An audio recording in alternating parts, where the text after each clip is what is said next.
Assalamualaikum warahmatullahi wabarakatuh. Alhamdulillahi wa kafa, wassalatu wassalamu ala rasulil mustafa wa ala alihi wa sahbihi ahli sidqi wal wafa. Asyhadu an la ilaha illallah wahdahu la syarikalah wa asyhadu anna muhammadan abduhu wa rasuluh la nabiyya ba'dah. Allahumma salli wa sallim wa barik ala sayyidina Muhammad wa ala alihi wa ashabihi wa dzurriyyatihi ajmain. Bapak dan Ibu sekalian, kita awali dengan memanjatkan puji syukur kehadirat Allah Subhanahu wa taala atas limpahan nikmat, izin dari Allah kita dapat melaksanakan salat subuh berjamaah dan kita rangkai dengan ta'lim yang kita selenggarakan secara rutin ini. Mudah-mudahan seluruh upaya kita pada hari ini hingga kita akan tidur lagi nanti malam, insya Allah kita mendapat ridho dari Allah Subhanahu wa taala.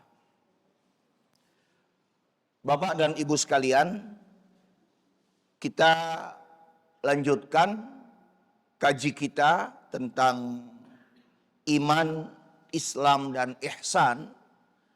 Di bulan yang lalu kita sudah membicarakan tentang masalah iman bulan kemarin ya Pak ya. Dan kita kali ini akan masuk tentang pengertian Islam.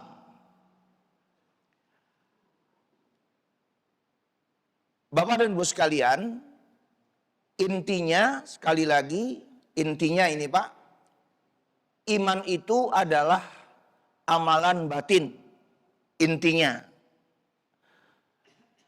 Adapun seseorang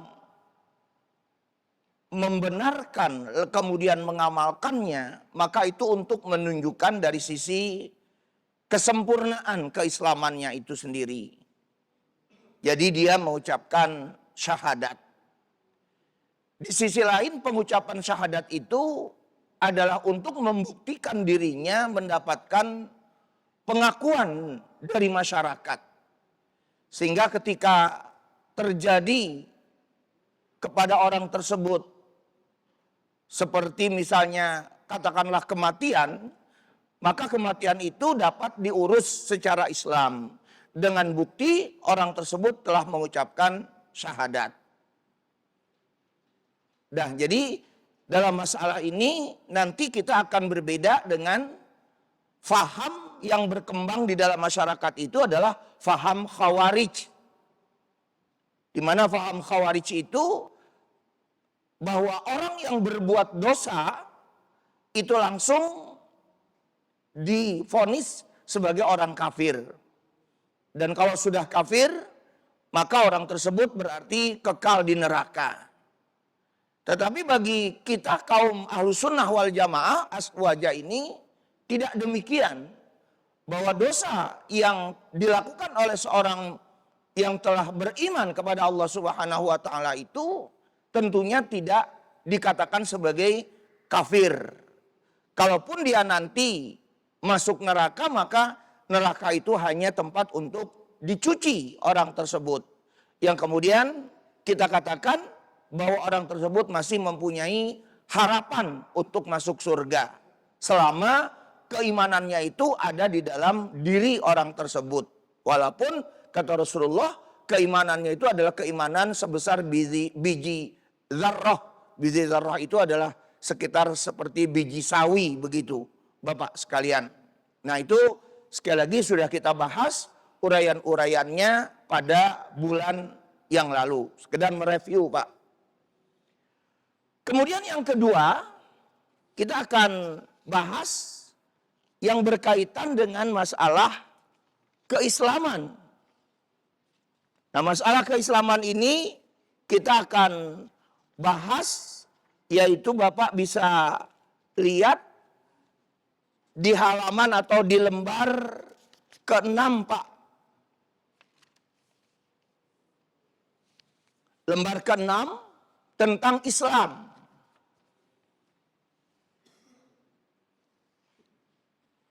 Ini yang akan kita bahas. Jadi nanti bagi seseorang yang baru, ya sekali lagi Pak, baru masuk Islam, apa yang harus dia penuhi persyaratan-persyaratannya itu? Kita akan awali dulu Pak dengan membahas kata Islam itu sendiri.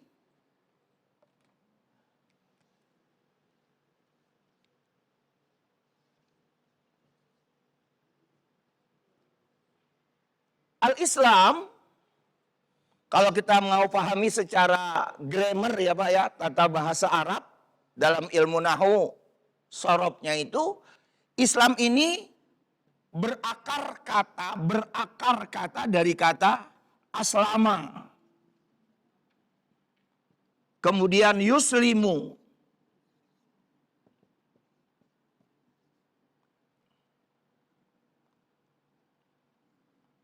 Baru disebut dengan Islam.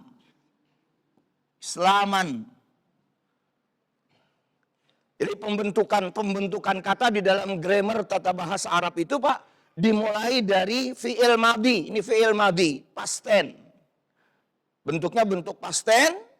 Kemudian juga yuslimu, yaitu menjadi fi'il mudhari, menjadi bentuk future-nya. Ya. Kemudian dia menjadi islaman sebagai bentuk isim masdar. Ya. Kemudian kita disebut lagi dengan istilahnya muslim. Jadi muslim ini bentuk subjek, bentuk pelaku. Maka kalau kita artikan dari sisi bahasa Arabnya, aslama itu dapat diartikan menyerahkan diri atau memasrahkan diri. Telah berarti Pak, keterangan waktunya fi'il madhi. Kemudian yuslimu sedang atau akan, ada dua di sana, ada sedang dan akan. Ya, pakai dalam bahasa Arab disebut dengan pakai ing ya Pak, ya to be ing-nya. Kemudian yang ketiganya adalah Islam, penyerahan. Ya, Muslim berarti orang yang menyerahkan, orang yang memasrahkan dirinya, menyerahkan dirinya kepada Allah Subhanahu wa taala. Nah, itu yang disebut dengan Islam. Jadi Islam itu artinya, arti letterlocknya adalah penyerahan. Nah, kemudian dari sisi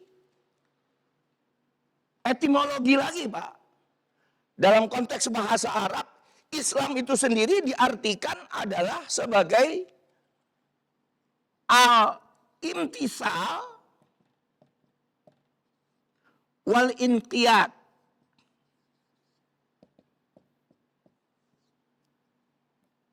Imtisalu wal inqiyadu. Apa itu imtisal dan inqiyad? Imtisal itu artinya merealisasikan, membuktikan atau mengamalkan. Dan al-inqiyad berarti adalah ketundukan atau kepatuhan. Jadi seorang muslim adalah orang yang harus merealisasikan atau membuktikan dirinya. Dan inqiyad, tunduk patuh tadi. Begitu arti secara etimologi menurut syariat Islam dalam masalah ini. Nah, merealisasikan apa dan mematuhi apa? Merealisasikan apa yang sudah dibawa oleh Rasulullah SAW. Mematuhi atau patuh tunduk kepada apa yang sudah dibawa oleh Rasulullah SAW. Jadi seorang muslim adalah seorang yang melaksanakan, dalam bahasa lain melaksanakan seluruh apa yang dibawa oleh Rasulullah SAW dan juga mematuhi apa yang dibawa oleh Rasulullah SAW. Nah, itulah yang disebut dengan Muslim atau Islam. Nah, Bapak sekalian, keislaman seseorang tidak akan sah keislamannya. Sekali lagi, tidak akan sah keislamannya bila tidak memenuhi persyaratan, Pak. Itu di alinea keduanya itu, Pak, ya. Di halaman 6, di alinea kedua. Ikrar keislaman memiliki syarat yang jika tidak dipenuhi, keislamannya tidak diterima. Nah, jadi para ulama menetapkan ini untuk menunjukkan siapa yang disebut muslim itu. Siapa yang disebut orang yang beragama Islam itu. Apa yang menjadi persyaratannya untuk disebut sebagai muslim? Persyaratan yang pertama, kalau kita mau urut ya Pak ya. Persyaratan yang pertama adalah orang tersebut harus memiliki an-nafyu dan al-isbat. An-nafyu dan al-isbat.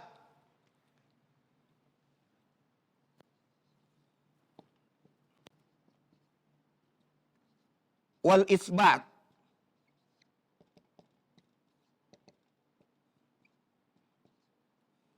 Jadi ada dua, Pak, yang pertama ini. Persyaratannya. Seseorang yang mau berislam. Apa itu an-nafyu? Sudah jadi bahasa Indonesia, Pak. Nafyu itu sama dengan istilah nafi, menafikan. Itu bahasa Arab aslinya. Apa maksudnya? Maksudnya adalah meniadakan. Meniadakan apa yang menjadi keyakinan-keyakinan seseorang itu. Dan yang kedua, setelah ditiadakan, maka yang keduanya adalah isbat, artinya menetapkan. Memastikan di dalam keyakinannya itu. Nah, dua poin ini, Pak, ada di dalam kalimat tahlil. La ilaha illallah.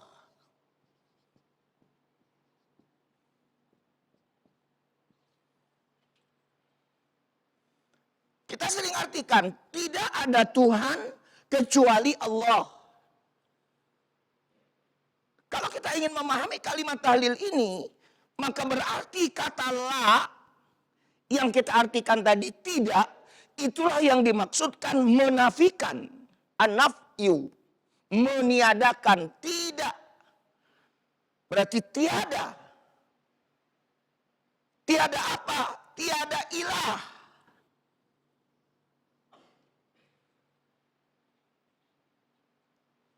Ilah ini ada yang mengatakan berbahasa Arab, tetapi ada juga yang mengatakan bahasa Ibrani. Orang Nasrani menyebutnya dengan istilah kata Eloh, Pak. Eloh dengan bentuk jamaknya adalah Elohim. Bapak sering dengar kata-kata dari orang Nasrani dengan istilah lagi, Pak. Haleluya. Sebetulnya perkataan itu disebut dengan Allahul Ulya. Ya, itu sebutannya. Dan itu sekali lagi terjadi perdebatan tentang bahasa, ya, dalam masalah ini. Nah, kalau kita merujuk kepada Islam, ilah itu sendiri artinya adalah yang disembah. Yang disembah itu arti ilah. Kalau Bapak mau merujuk ke pendapatnya almarhum Dr. Imaduddin, ya, dosen elektro di ITB, Teknologi Bandung, ya, dia memberikan definisi tentang ilah, Pak.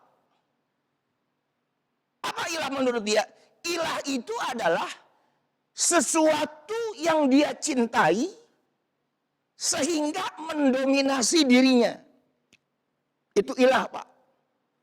Sesuatu yang dia cintai sehingga dengan kecintaan itu mendominasi dirinya.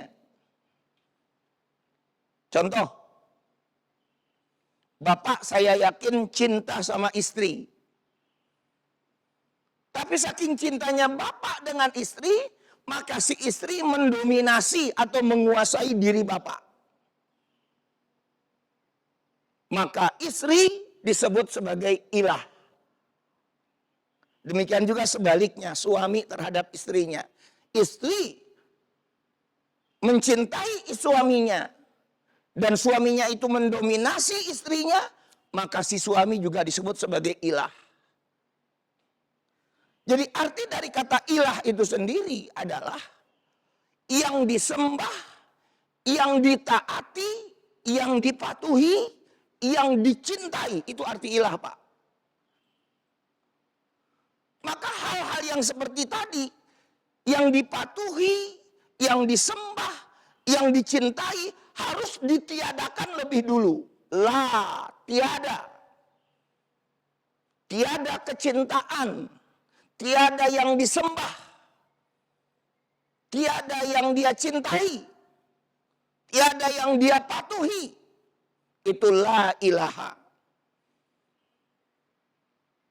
Jadi ini bentuk dari yang saya katakan tadi adalah an-nafyu, menafikan, meniadakan. Dan itu harus ditiadakan oleh seseorang yang mau menyatakan dirinya sebagai seorang muslim. Lalu kalimat berikutnya Pak, atau kata berikutnya adalah ilah. Yang kita artikan dalam bahasa Indonesia sehari-hari adalah kecuali. Jadi kata kecuali ini sekaligus untuk menyatakan isbat. Apa itu isbat tadi Pak? Menetapkan. Kalau tadi kita tiadakan, kita hilangkan, maka yang ditetapkannya siapa Pak? Yang ditetapkannya adalah Allah. Tiada yang disembah, tiada yang dipatuhi, tiada yang dicintai kecuali Allah. Jadi hanya Allah yang mendominasi diri kita. Hanya Allah yang kita cintai. Inilah yang disebutkan di dalam Al-Quran. Surat Al-Baqarah ayatnya 256 setelah ayat kursi. Apa bunyinya Pak? La ikraha fid din. Qad tabayyana ar-rusydu minal ghayyi faman yakfur bit-taghut wa yu'min billah faqad istamsaka bil urwatil wusqa lam fisama laha. Wallahu sami'un alim. Barang siapa yang mengingkari taghut, sesembahan-sesembahan, kecintaan-kecintaan, kemudian beriman kepada Allah Subhanahu wa taala, wa yu'min billah, beriman kepada Allah Subhanahu wa taala, faqadistamsaka bil urwatil wusqa, maka dia telah berpegang teguh kepada tali yang kuat, telah berislam dengan tali yang kuat. Nah, ini tentunya Pak, oleh sebagian Pak, saya katakan tidak seluruhnya. Sebagian ulama aswaja, pemahaman ini harus diawali dulu, lebih dulu, atau dimiliki lebih dulu oleh seseorang yang mau berislam atau menjadi muslim. Pemahaman ini Pak. Walaupun menurut mazhab Maliki, pemahaman yang seperti tadi tidak menjadi persyaratan. Menurut mazhab Maliki Pak, dalam masalah ini. Tapi di kalangan mazhab Syafi'i pun hanya yang saya bilang tadi, tidak seluruhnya, sebagian saya katakan. Kalau gitu cukup dengan apa? Ya cukup dia dengan mengesahkan Allah, kemudian mengakui Nabi Muhammad SAW sebagai Rasul Allah dan hambanya itu, maka itu sudah cukup. Tidak memahami masalah ini. Begitu menurut sebagian ulama Syafi'i. Tapi sebagian lagi mengatakan pemahaman ini harus dia miliki. Nah, jadi itu landasannya sekali lagi Al-Baqarah 256.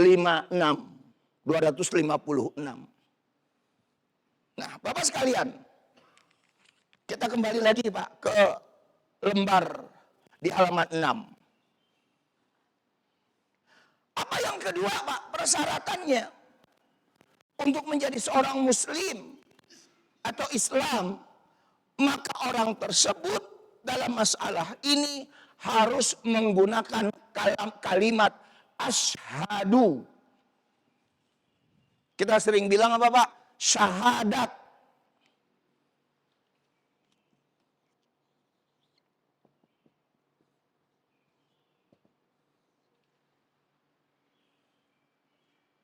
Jadi nggak boleh Pak, kata asyhadu ini diganti dengan kata yang lain, itu nggak boleh. Harus menggunakan kata asyhadu oleh para ulama. Karena di dalam asyhadu itu mengandung arti bahwa dirinya telah berikrar, bahwa dirinya telah memproklamasikan diri, bahwa dirinya telah mendeklarasikan dirinya. Begitu kata asyhadu ini. Jadi asyhadu, saya bersaksi, saya proklamasikan diri saya deklarasikan diri saya. Itu kata asyhadu. Jangan diganti dengan yang lain. Kalau diganti dengan yang lain tidak sah. Ketika dia sekali lagi mau berislam itu tadi. Untuk apa? Nah ini kembali. Untuk Allah ilaha illallah wa ashadu anna Muhammadar Rasulullah. Yang kita bilang dengan syahadatain. 2 kalimat syahadat. Asyhadu alla ilaha illallah, 1 kalimat. Wa asyhadu anna Muhammadar Rasulullah, kalimat yang kedua. Yang kita sebut dengan syahadatain. 2 kalimat syahadat. Jadi kalimat ini adalah kalimat yang memastikan bahwa dirinya menyatakan atau mengikrarkan tidak ada ilah, tidak ada yang disembah kecuali Allah Subhanahu wa taala. Dan saya bersaksi bahwa Muhammad sallallahu alaihi wasallam adalah rasulnya Allah, utusan Allah Subhanahu wa taala. Nah, begitu seorang yang mau berislam, demikian persyaratan yang kedua. Kemudian yang ketiga Pak, masih di lembar yang ke-6, yaitu melaksanakannya di dalam syahadat ini harus tertib, harus berurutan. Apa yang dimaksudkan tertib atau berurutan itu? Ya seperti yang saya bilang tadi kalimat syahadatnya Pak. Asyhadu alla ilaha illallah wa asyhadu anna Muhammadar Rasulullah. Tidak boleh. Tidak boleh nih Pak. Asyhadu anna Muhammadar Rasulullah wa asyhadu alla ilaha illallah. Enggak boleh. Allah dulu baru kepada Nabi Muhammad sallallahu alaihi wasallam. Jangan dibalik. Itu yang dimaksud dengan berurutannya itu. Nah kenapa? Karena Rasulullah SAW itu sebagai utusannya. Rasulullah SAW itu sebagai orang yang diberikan kewenangan oleh Allah untuk memberikan penjelasan tentang Al-Quran. Nah makanya dia disebut sebagai yang diutus oleh Allah Subhanahu wa ta'ala. Dan disebutlah Nabi Muhammad sebagai Muhammadur Rasulullah. Surat Al-Fat, ya Pak ya, surat Al-Fat, surat ke-48 di ayat terakhir, ayat 29. Muhammadur Rasulullah walladzina amanu walladzina ma'ahu asyidda'u 'alal kuffar ruhama'u bainahum, dan seterusnya. Surat Al-Fat, surat ke-48, ayatnya ayat ke-29 atau ayat terakhir. Nah, jadi dengan demikian dalam poin ketiga ini, sekali lagi syahadatnya harus berurutan. Asyhadu alla ilaha illallah wa asyhadu anna Muhammadar Rasulullah. Bukan asyhadu anna Muhammadar Rasulullah baru asyhadu alla ilaha illallah. Tidak demikian.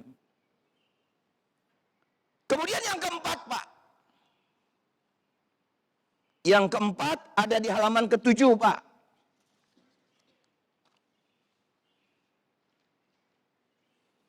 Di alinea di bawahnya. Di alinea kedua. Orang yang berislam itu adalah orang yang sudah baligh dan berakal sehat. Dalam arti dia sudah dewasa. Kalau dia mau berislam. Tapi Bapak sekalian, seorang anak yang dilahirkan dari orang tua yang non-Islam, maka dia nanti ketika dia dewasa, barulah dia berislam. Mengucapkan syahadat. Tapi kalau orang atau seorang anak yang dilahirkan dari orang tua yang Islam, yang Muslim, maka si anak ini nggak perlu lagi membaca syahadat.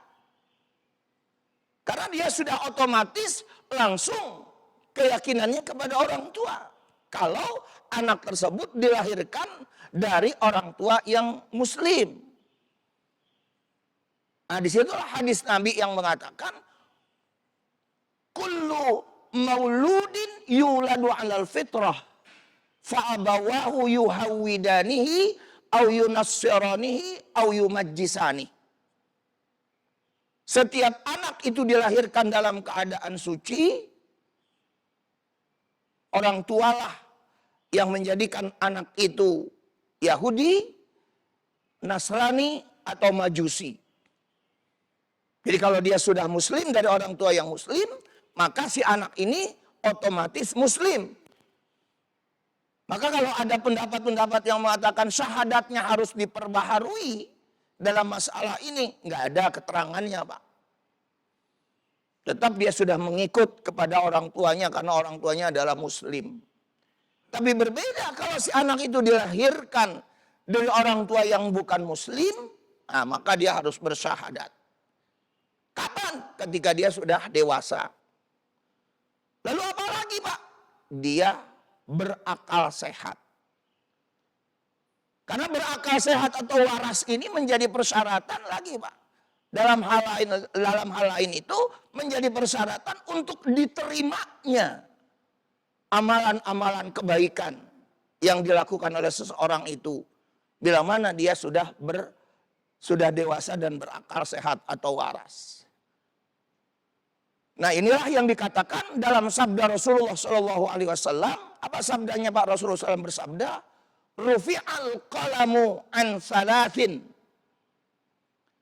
as-sabiyyu hatta yablugha, wa 'anil naimi hatta yastayqiza, wa 'anil majnuni hatta yufiqa.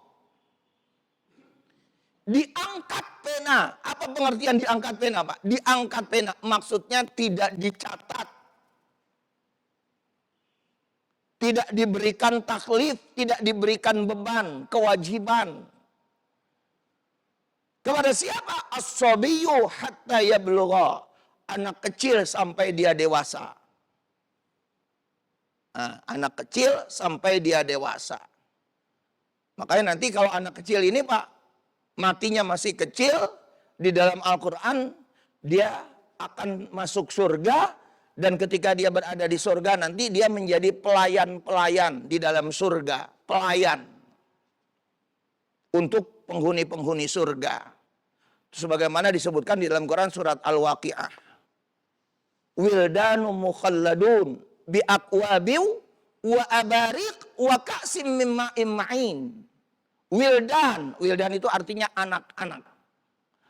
Walad, ya jamaknya adalah wildan. Dia akan menjadi apa? Menjadi pelayan dengan membawa nampan, dengan membawa ceret, teko, untuk memberikan minum kepada penghuni-penghuni surga, penduduk-penduduk surga. Kalau dia Muslim, meninggal di waktu masih kecil atau belum dewasa.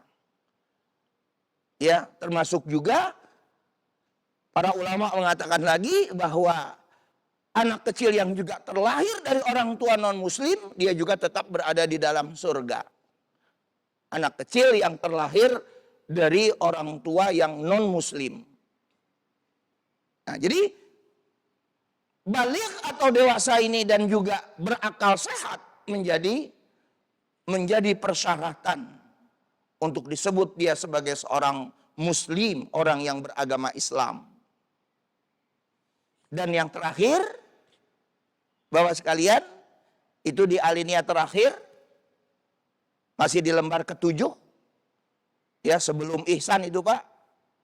Apa yang terakhir di sini Bapak sekalian? Yaitu adanya kesadaran diri untuk dia berislam tanpa ada paksaan. Jadi orang masuk, kalau di dalam Islam ya Pak ya, orang mau masuk Islam itu ya tentunya nggak boleh diiming-imingi. Ditawarin kerjaan, dikasih jabatan, dikasih istri, nggak boleh diiming-imingi kayak begitu. Berbeda dengan agama lain yang mengiming-imingi pekerjaan jabatan. Nah, itu namanya pemaksaan. Dan pemaksaan ini dilarang oleh Islam. Kenapa Bapak sekalian? Karena untuk berislam itu harus ada apa Pak? Harus ada hidayah. Apa itu hidayah Pak? Kesadaran diri untuk menerima atau untuk memasuki Islam itu. Kesadaran. Tanpa kesadaran itu nggak bisa. Dipaksa-paksa itu nggak bisa. Ya, nah, jadi kesadaran yang seperti ini sangat atau amat dibutuhkan oleh seseorang yang ingin berislam. Agar dia nanti menjadi seorang muslim yang baik. Apa ayatnya Pak? Tadi ayatnya yang sudah saya sampaikan di surat Al-Baqarah, ayatnya ayat 256. Apa bunyinya Pak? La ikraha fid din. Qad tabayyana ar-rusydu minal ghayyi. La ikraha fid din. Tidak ada paksaan di dalam agama Islam itu. Islam tidak memaksa. Dan Islam disebarkan bukan dengan pedang. Sebagaimana tuduhan orang-orang tertentu kepada Islam. Islam disebarkan dengan kasih sayang. Dan tidak dipaksa atau memaksa seseorang untuk berislam. Karena ini perkaranya adalah perkara hidayah dari Allah Subhanahu wa ta'ala. Kalau Allah sudah memberikan hidayah kepada orang tersebut, insya Allah, ya, seberat apapun ketika dia berislam, maka dia tetap berislam. Ya, ketika dia sudah betul-betul mendapatkan hidayah dari Allah Subhanahu wa ta'ala. Tapi kalau dia tidak mendapatkan hidayah dari Allah, terpaksa, nah, ketika dia menghadapi tekanan ataupun adanya hambatan-hambatan di dalam hidupnya, ditakuti dan lain sebagainya, nah, maka dia akan keluar lagi dari Islam. Karena bukan dengan kesadaran atau tidak didasari dengan hidayah dari Allah Subhanahu wa ta'ala. Nah, inilah yang disebutkan sebagai seorang muslim ketika dia sudah berislam. Nah, kalau ditanya Pak, sekali lagi saya katakan, apa perbedaan mukmin dengan muslim? Mukmin itu orang beriman artinya hanya membenarkan dari apa yang dibawa oleh Rasulullah SAW kepada kita atau untuk kita. Dan Islam adalah merealisasikannya, mematuhinya. Jadi dengan kata lain Pak, berbicara iman berarti amalan batin. Bicara Islam berarti amalan lahiriah. Nah, beda di situ sekali lagi dalam masalah ini. Jadi iman adalah sekali lagi amalan batin, amalan hati. Sedangkan Islam itu adalah amalan lahiriah. Nah, dari sinilah kita bisa memahami dengan sebaik-baiknya ketika kita menyatakan sudah berislam. Insyaallah Nanti kita lanjutkan kembali di poin berikutnya tentang ihsan. Jangan lupa nanti Pak, bulan depan dibawa Pak. Jangan nggak sampai dibawa. Baik, saya kira sampai di situ. Mari kita gunakan untuk berdiskusi. Silakan Pak. Ya silakan Pak Saiful. Waalaikumsalam.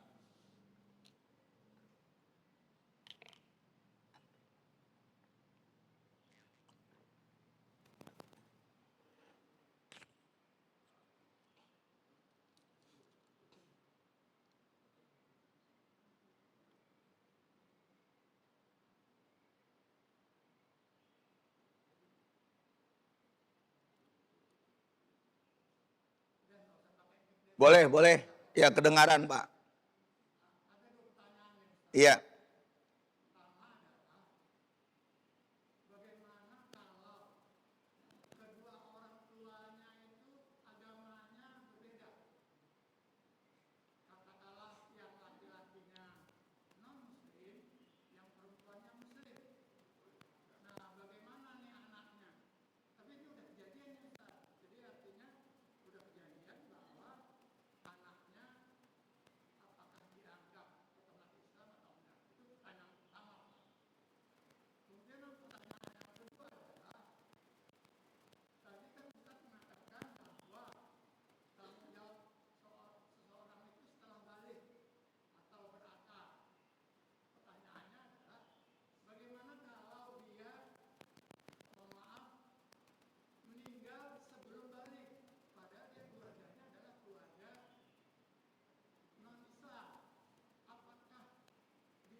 Waalaikumsalam warahmatullahi wabarakatuh. Jadi yang pertama kaitannya dengan orang tua yang berbeda agama, yang salah satunya tadi adalah muslim, orang tuanya itu, yang lainnya adalah non muslim. Nah, dalam masalah ini Bapak sekalian, itu nanti dikembalikan lagi atau diserahkan dulu kepada sang anak. Sang anak ini punya kecenderungannya kemana? Begitu. Kalau memang dia punya kecenderungan kepada ayahnya yang muslim atau ibunya yang muslim, maka dalam masalah ini si anak dalam keadaan muslim. Kecenderungan si anak itu dilihat lagi, Pak. Tetapi kalau kecenderungannya jelas-jelas adalah dia tidak muslim, nah maka dia harus, ketika dia mau berislam, ya dia harus bersyahadat. Jadi kecenderungannya itu menjadi salah satu bukti ya untuk dinyatakan apakah si anak ini muslim atau tidak. Nah, karena biar bagaimanapun juga di dalam masalah ini adalah kaitannya dengan apa yang kita sebut sebagai hak pribadi untuk berislam itu. Hak pribadi untuk berislam itulah saya bilang tadi Pak, berkaitan lagi dengan masalah hidayah. Nah, kita juga tidak boleh memaksa. Jadi hidayah itu adalah hak prerogatif Allah. Sekali lagi, hidayah itu adalah hak prerogatif Allah yang memang tidak ada orang yang bisa memberikannya ya kecuali Allah. Termasuk Nabi kita SAW, Pak. Bagaimana Nabi SAW, Nabi kita SAW itu sangat berkeinginan pamannya itu menjadi muslim, Abu Thalib. Ya, tapi Allah tidak memberikan hidayah kepada pamannya Abu Thalib tersebut. Nah, jadi itulah yang disebutkan, Bapak bisa lihat nanti dalilnya di dalam Al-Quran surat Al-Ahzab surat 33 di ayat 56. Apa bunyinya Pak? Bahwa hidayah itu adalah hak prerogatif Allah, ya. Innaka la tahdi man ahbabta walakinnallaha yahdi may yasha. Sesungguhnya engkau Muhammad tidak bisa memberikan hidayah kepada orang yang engkau cintai. Innaka la tahdi man ahbabta. Jadi Nabi Muhammad saja juga tidak bisa memberikan hidayah kepada pamannya. Walakin Allah yahdi may yasha. Tetapi Allah lah yang memberikan hidayah kepada siapa yang Allah kehendaki. Nah, jadi disitulah sekali lagi kecenderungan ini bisa kita lihat karena itu menjadi hak pribadi seseorang di dalam masalah ini. Kalau memang dia cenderungnya kepada Islam, berarti dia tidak perlu diislamkan lagi. Ya, tapi kalau dia tidak cenderung kepada Islam ketika dia ini sudah dewasa, ya maka dia harus diislamkan. Jadi kecenderungannya itu, Pak. Nah, lalu yang kedua, anak yang terlahir dari keluarga yang non-muslim, seperti yang saya bilang tadi. Pendapat ulama-ulama aswaja menyatakan bahwa anak yang terlahir yang belum dewasa, terlahir dari keluarga yang non-muslim, lalu dia mati, maka si anak itu tetap menjadi penghuni surga. Ya, jadi kalau yang namanya penghuni surga ya nggak usah lagi dihisap, Pak. Ya, nggak usah lagi dihisap anak tersebut karena belum dewasa. Ukuran hisap itu kan kalau sudah ada taklif, kalau sudah ada pembebanan perintah dan larangan kepada seseorang atau untuk seseorang. Nah, jadi dalam masalah ini sekali lagi si anak tersebut ya tetap berada di dalam surganya Allah. Ya, itu pendapat para ulama mayoritas demikian. Ya, saya kira itu, Pak. Masih ada, Pak? Ya, silakan, Pak. Waalaikumsalam.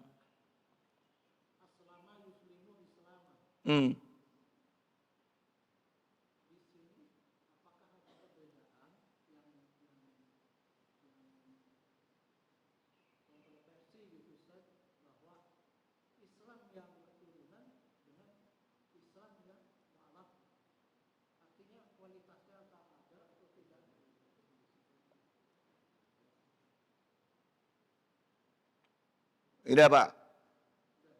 Iya. Apakah ada perbedaan Muslim yang kita sebut dengan Muslim apa, Pak? Muslim abangan. Ya. Itu memang sudah disinyalir oleh salah seorang sosiolog berkebangsaan Belanda itu, Pak. Dia pernah membagi umat Islam itu tiga, Pak. 3 lapis. Si sosiolog Belanda ini. Bukunya dulu saya ingat beredar dan sudah diterjemahkan di awal-awal 80-an, Pak, bukunya itu. Clifford Geertz nama sosiolognya. Yang pertama ada yang disebut dengan Islam abangan. Yang kedua adalah Islam priai, keturunan ningrat. Yang ketiga adalah Islam santri, yaitu Islam yang terpelajar, Muslim yang terpelajar. Nah, itu pembagian dari Clifford Geertz yang saya sebutkan tadi dari seorang sosiolog. Lalu ada nggak perbedaan-perbedaan di sini? Ya, perbedaannya jelas, Pak, dalam masalah ini. Tinggal dilihat dari sisi apa, Pak? Dari sisi pengamalannya. Kalau memang dia mengamalkan Islam didasarkan pada memang pemahamannya itu, nah berarti dia sebagai seorang Muslim yang baik. Ya, dan dia berhak untuk masuk ke dalam surga. Tapi kalau dia memang Muslimnya adalah Muslim abangan hanya keturunan, tetap proses hisab berlaku kepada orang tersebut. Tinggal nanti lebih banyak mana. Cuman kalau di akhirat itu nggak dibedakan begitu, Pak. Yang dibedakan itu apakah kamu punya amal apa enggak, iman kamu itu beres apa enggak. Cuman itu saja. Kalau di akhirat nanti nggak dilihat dari sisi oh kamu priai, oh kamu santri atau kamu abangan misalnya. Itu nggak dilihat begitu kalau di akhirat. Yang dilihat ya amal itu tadi, ya, amal ibadah yang dilakukan oleh seorang Muslim. Kaitannya dengan dunia, Pak, kaitannya dengan dunia nih, masih di dunia. Memang itu juga selaras, Pak, dengan apa yang dikatakan oleh Quran. Bahwa kalian Muslim di dalam menyikapi Quran itu dibagi menjadi 3. Bapak bisa lihat dalilnya. Di Quran surat Fatir, Pak. Surat Fatir, surat 35 ayatnya ayat 32. Surat Fatir, surat 35, sebelum Yasin ayatnya 32. Apa kata Allah di sana, Pak?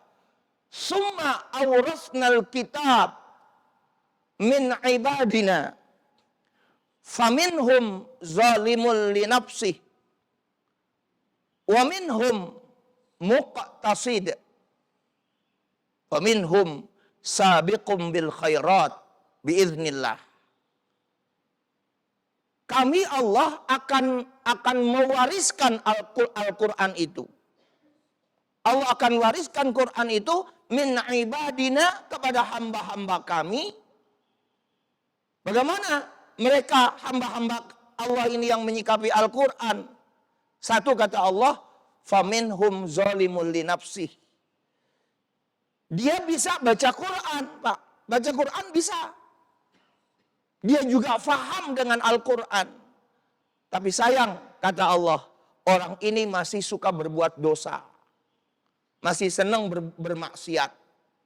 Qurannya tahu, ayatnya tahu, tapi dia masih berbuat dosa, masih berbuat maksiat. Itu disebut faminhum zalimul li nafsih. Nah, boleh jadi apa yang dikatakan tadi, ya yang sering kita bilang Islam KTP atau Islam abangan itu tadi. Ya. Lalu yang kedua, faminhum muqtasid. Ada orang yang mengaku Islam tapi dia muqtasid, Pak, di pertengahan. Ya, ibadahnya sekedar ibadah. Sedikit-sedikit dia dosa. Ya. Nah, ibadahnya sekedar. Ini pertengahan. Tapi kata Allah yang ketiga adalah sabiqum bil khairat. Ada orang yang berislam itu sabiqun, berlomba-lomba untuk melakukan kebaikan-kebaikan. Sabiq, dia berlomba-lomba, dia memotivasi dirinya untuk selalu berbuat baik. Tapi ingat, Pak, untuk jadi orang yang ketiga itu tadi biiznillah, dengan izin Allah. Inilah yang kita sebut tadi dengan hidayah. Maka hidayah itu boleh saya artikan hidayah itu adalah kesadaran, Pak. Kesadaran tentang apa, Pak? Kesadaran tentang hidup. Kesadaran tentang hidup bahwa dirinya itu hidup sementara di dunia. Kesadaran tentang hidup, apa yang dia nikmati, kenikmatannya itu adalah kenikmatan semu. Boleh saya istilahkan kenikmatan yang hanya sebatas tenggorokan, Pak. Lewat dari tenggorokan itu nggak nikmat lagi. Bapak merasa nikmat kalau makan apa, Pak? Makan rendang. Kenikmatan rendang cuma sampai di kerongkongan. Lewat kerongkongan udah nggak nikmat. Apalagi udah masuk perut. Itu kenikmatan. Nah, ketika ini tidak dimiliki, kesadaran ini tidak dimiliki oleh seseorang itu tadi, maka sulit dia memperoleh hidayah. Jadi hidayah itu harus dibangun oleh kesadaran. Maka dengan demikian saya katakan, Pak, hidayah itu pondasinya adalah kesadaran. Kesadaran tentang hidup, saya katakan tadi. Ya, kalau kesadaran tentang hidupnya nggak ada, sulit. Ya, coba aja kita lihat, Pak, preman-preman yang senakal apa ya, atau yang sejahat apa. Kalau dia sudah sadar tentang perjalanan hidupnya, insya Allah dia berubah. Si preman itu tadi. Ya termasuk kalau di zaman Rasulullah itu, siapa, Pak? Ya Umar bin Khattab. Sepreman-premannya Umar bin Khattab pada saat itu, lalu ketika itu mentok, ya, maka akhirnya dia beriman kepada Rasulullah SAW. Menyatakan diri sebagai muslim, dia bersyahadat di hadapan Rasulullah SAW. Tapi nggak mudah ya, Pak, ya. Memiliki kesadaran diri itu nggak mudah, tentang hidup itu nggak gampang. Nah, jadi kalau dikatakan tadi apakah ada perbedaan, ya, untuk di akhirat yang jelas sekali lagi hanya dilihat tadi amal ibadah kita tadi. Fa'amman sakulat mawazinuhu fahuwa fi 'ishatir radiyah wa amma man khaffat mawazinuhu fa ummuhu hawiyah. Ya cuma itu keadaan nanti di akhirat ketika dia dihisab. Tapi kalau Bapak menyatakan adanya Islam abangan atau Islam keturunan itu tadi, ya itu tadi kembalinya ke surat Fatir, surat 35 ayatnya 32. Yang membagi dalam masalah ini seorang yang menyikapi Quran itu atau seorang muslim yang menyikapi Quran itu dibagi menjadi 3. Dia bisa baca Quran tapi dia masih menzalimi dirinya sendiri. Dia bisa membaca Al-Quran tapi beribadah cuman pertengahan aja dah. Enggak, sholatnya cuman sholat wajib doang, sholat sunnah enggak mau. Zikir-zikir jarang. Nah, itu pertengahan, Pak. Ya. Nah, barulah yang ketiganya tadi, sabiqum bil khairat, mereka yang berlomba-lomba untuk melakukan kebaikan. Tapi ini pun adanya yang kita sebut dengan izin Allah. Tanpa izin Allah nggak bisa dalam masalah ini. Ya, termasuk apa, Pak? Maaf ini, Pak. Termasuk apa, Pak? Tentang ilmu. Ilmu itu diberi Allah, Pak. Dikasih, diberi.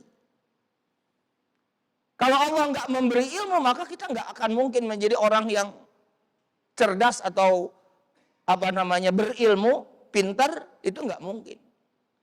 Jadi ilmu itu walaupun Bapak datang ke masjid untuk mencari ilmu atau bertolabul ilmi, tapi kalau Allah belum kasih, nggak akan dapat ilmu itu. Apa bunyinya, Pak? Ya bunyi ayat, sesuai dengan bunyi ayat. Jadi ilmu itu diberi Allah, Pak. Bapak cuma mencari.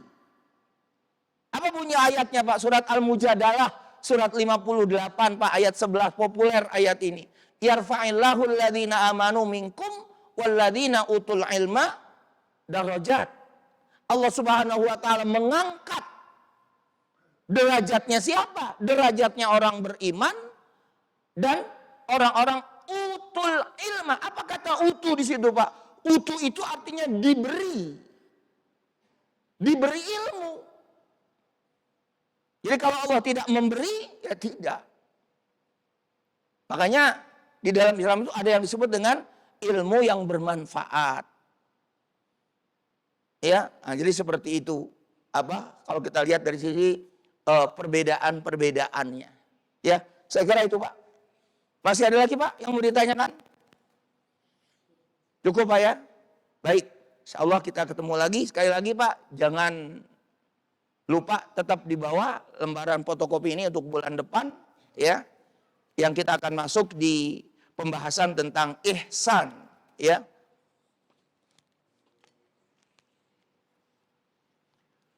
Baik, kita tutup dengan doa kafaratul majlis. Subhanakallahumma wa bihamdika asyhadu an la ilaha illa anta astaghfiruka wa atubu ilaik. Assalamualaikum warahmatullahi wabarakatuh.